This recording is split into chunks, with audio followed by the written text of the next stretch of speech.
So, links to fit and vice versa.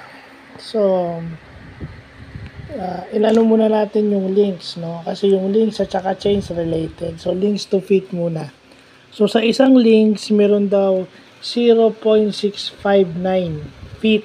O, i-round off natin, magiging 0.66 feet. So, gamitin na natin yung 0.66 feet para walang butal. Okay?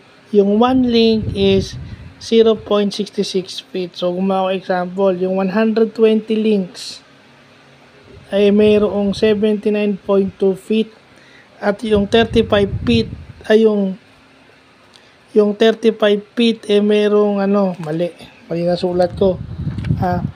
53.03 links. Yan, mali Baguhin natin. Sorry tao lang. Yan. Buti na yung nagbablog, nakikita yung mali. Dahil common naman yan, lahat ng tao nagkakamali. So yan, yung 35 feet, meron pala siyang 53.03 links.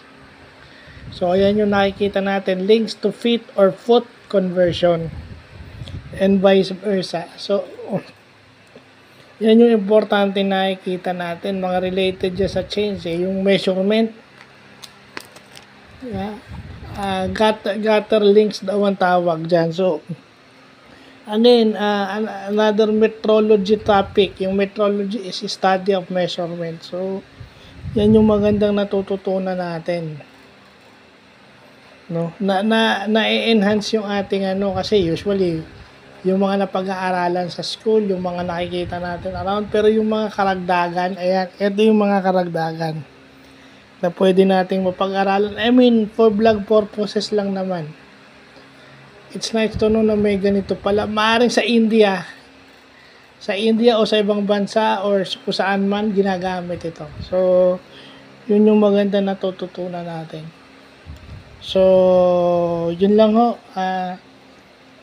Advance Happy New Year and belated Merry Christmas sa lahat. Well, yun yung bagong nalaman ko ngayon. So, Merry talaga to. Merry Christmas talaga at Happy New Year talaga to. So, yun lang po.